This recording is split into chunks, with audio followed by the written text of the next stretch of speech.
السلام علیکم ورحمۃ اللہ وبرکاتہ نحمدہ ونصلی علی رسولہ الکریم اما بعد اعوذ باللہ من الشیطان الرجیم بسم اللہ الرحمن الرحیم احل لکم لیلۃ الصیام الرفث الی نسائکم ہن لباس لکم وانتم لباس لہن علم اللہ انکم کنتم تختانون انفسکم فتاب علیکم وعفا عنکم فالآن باشروہن وابتغوا ما کتب اللہ لکم وکلوا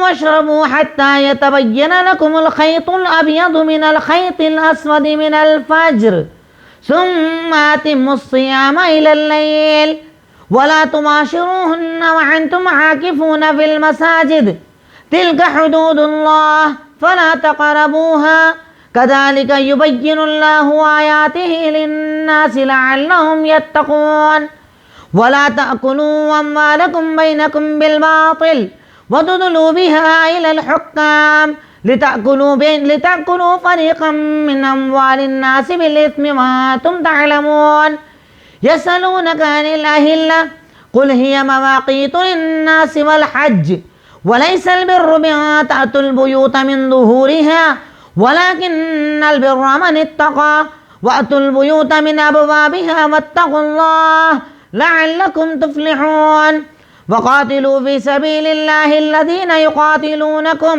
وَلَا تَعْتَدُوا إِنَّ اللَّهَ لَا يُحِبُّ الْمُعْتَدِينَ۔ الحمدللہ تدبر قرآن کی آج ہماری کلاس نمبر 34 ہے، جس میں آیت نمبر 187 سے آیت نمبر 190 تک آپ کے سامنے تلاوت کی گئی۔ سب سے پہلے ان آیتوں کا ترجمہ میں آپ کے سامنے ذکر کر دوں۔ کل کے بیان میں، کل کی آیتوں میں اللہ رب العالمین نے رمضان کا تذکرہ شروع کیا تھا، رمضان کے احکامات کو بتایا تھا، اور جب میں نے روزے کی تعریف کی تو میں نے آپ کو یہ بات بتائی تھی کہ روزے میں کھانا پینا اور شہوتوں سے رکنا ہوتا ہے۔ ایک انسان کو سورج اگنے سے لے کر سورج ڈوبنے تک، صبح صادق سے لے کر سورج ڈوبنے تک۔ اب شروعاتی دور میں ایک حکم تھا، ایک بات تھی کہ رمضان کے مہینے میں عورتوں سے دور رہنا ہے، اپنی بیوی سے دور رہنا ہے، لیکن اللہ رب العالمین نے لوگوں کے لیے آسانی کرتے ہوئے جو احکامات نازل کیے، آج ان احکامات کا تذکرہ آپ کے سامنے ہے۔ سب سے پہلے اللہ تعالیٰ نے ارشاد فرمایا احل لکم لیلۃ الصیام الرفث الی نسائکم، رمضان کی راتوں میں تمہارے لیے جائز ہے عورتوں کے قریب جانا، یعنی ان سے ہم بستری کرنا رات میں جائز ہے۔ ہن لباس لکم وانتم لباس لہن، وہ تمہارا لباس ہے اور تم اس کا لباس ہو۔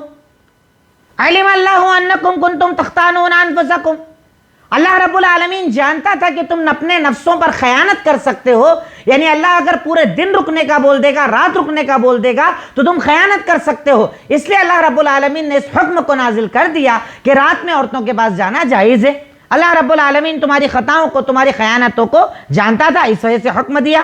فتاب علیکم وعفا عنکم، تو اللہ نے تمہاری توبہ بھی قبول کر لی اور تمہیں معاف بھی کر دیا۔ فلا نباشرہن، تو اب تم عورتوں سے مباشرت کر سکتے ہو۔ وابتغوا ما کتب اللہ لکم، اور اللہ تعالیٰ نے جو تمہارے لیے لکھا ہے اسے تلاش کرو، یعنی نیکیوں کو، ثواب کو، اچھائیوں کو، بھلائیوں کو تلاش کرو۔ وکلوا واشربوا حتی یتبین لکم الخیط الابیض من الخیط الاسود من الفجر، اور تب تک کھاؤ پیو جب تک کہ سفید دھاگا کالے دھاگے سے الگ نہ ہو جائے فجر کے وقت۔ اس کا مطلب کیا کہ کالا اور سفید دھاگا اگر آپ اندھیرے میں رکھیں اس کی پہچان نہیں ہوتی، لیکن ذرا سا اگر سورج نکل جائے، ذرا سا اگر دن ہو جائے تو الگ الگ نظر آنے لگتے ہیں۔ تو اللہ نے اس کی طرف اشارہ کیا کہ جب یہ دونوں دھاگے تم الگ الگ کرنے کی طاقت رکھو، یعنی سورج اگنا شروع ہو جائے، تب تک تم کھانا بھی کھا سکتے ہو، پانی بھی پی سکتے ہو، اور عورتیں بھی تمہارے لیے حلال ہیں، یعنی صبح صادق تک یہ سارا عمل کر سکتے ہو۔ ثم اتموا الصیام الی اللیل، پھر رات تک روزے کو مکمل کرو، یعنی سورج ڈوبنے تک روزے کو مکمل کرو۔ وَلَا تُبَاشِرُهُنَّ وَأَنْتُمْ عَاكِفُونَ فِي الْمَسَاجِدِ، اور جب تم نے مسجدوں میں اعتکاف کیا ہو تب عورتوں سے مباشرت نہ کرو، یعنی مسجد میں یہ عمل جائز نہیں ہے۔